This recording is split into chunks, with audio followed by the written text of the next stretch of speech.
The Norwegian Lutheran Mission is registered to do development work in Mongolia. NLM has operated in Mongolia since 1994 and currently runs 4 social development projects. These projects are the Wool Processing and Marketing Project, WPMP, Child and Family Strengthening Project, CFS, the Tsagaan Development Project located in Tsagaan, and the Health Development Project. The 2 NLM projects cooperating today to produce this presentation are WPMP and CFS. WPMP aims to empower vulnerable families to improve their living conditions in a sustainable way through the production and sale of Woolcraft products.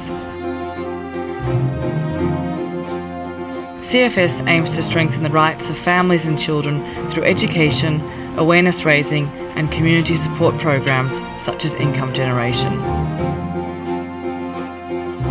WPMP started in January 2003 in Tsagaan, Ulaanbaatar and Цагаан. The main activity of WPMP is focused on the establishment and sustainable running of cooperatives of woolcrafters and a cooperative union.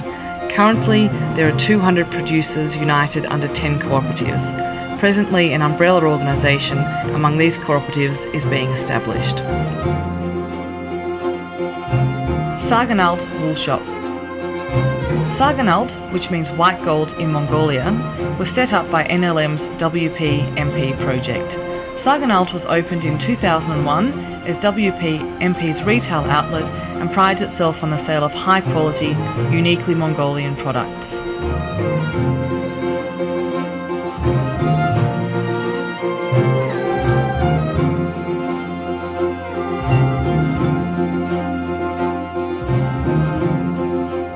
Hello and welcome to our special felt making presentation. My name is Jana Favero and I'll be your host for today's production. Our main aim is to show you the traditional, specific and uniquely Mongolian felt making process. Traditionally, felt making was an important cultural event accompanied by a festival spirit with a feast, games and ritual words of blessing. This felt making blessing is called Urod. Beating wool. Wool is usually beaten on a calm, windless day during a period of warm weather. The wool is beaten with long wooden sticks made of straight willow. Felt makers beat the wool rhythmically with a wooden stick in each hand. The purpose of wool beating is to separate the impurities from the wool and separate the wool fibres to give them a fluffy quality. Laying out the wool. Felt is traditionally made in the last month of summer or the first month of autumn. A flat area is selected for laying out wool. A thick material of plastic bag and bamboo is placed flat over the ground. Laying out wool is one of the most important stages in felt making and it demands detailed work.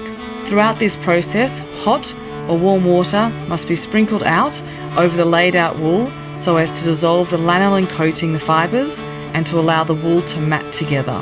There is one special custom which is done at the end of laying out the wool. It is called branding or stamping the felt. It was formerly a custom to mark the family's property sign in dark wool in the corner of the new felt. After laying out the wool will be blessed with milk and blessing words will be said.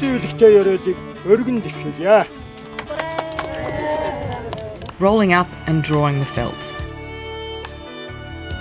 This is the final stage in the felt making process.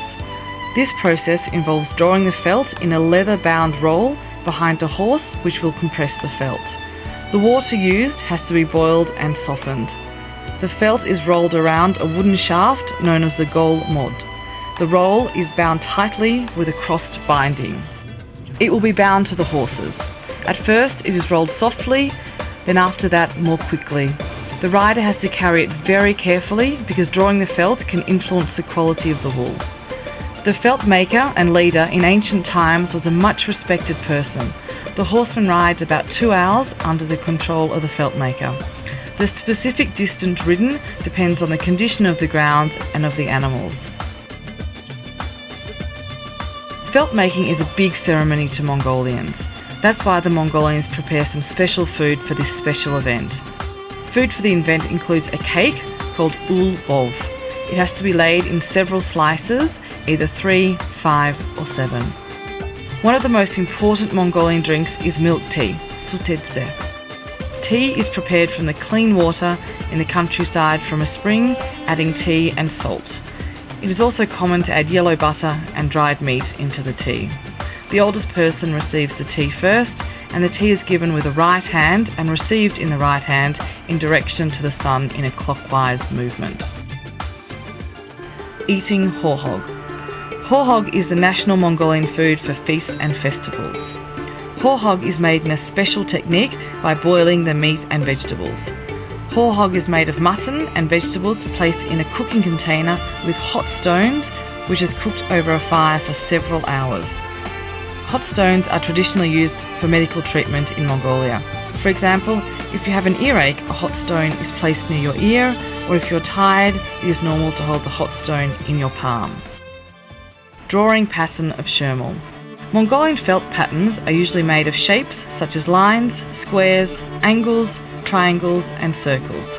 These patterns signify long life, richness and happiness.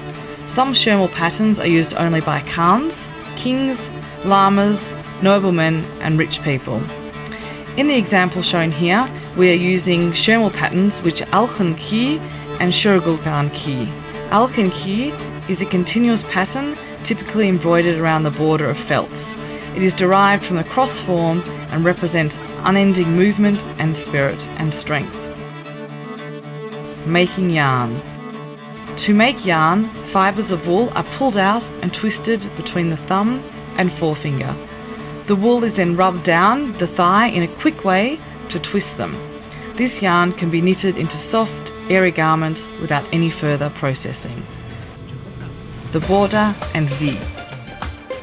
The fixing of the edge of the felt is called eski hervek or eski zavlak. In embroidering felts, a zig or rope-like trim is often sewn along the border as reinforcement. Irag. Irag is a special, uniquely Mongolian drink which is made from fermented mare's milk. Irag is drunk during the summertime and is said to be as a digestive agent, good for clearing the stomach, although sometimes it clears it a little too much. Mongolian custom is to drink Irag and play dembe, which is a game using fingers and songs. As people drink Irag, they sing and flick their fingers. The person who loses must drink a big cup of Irag.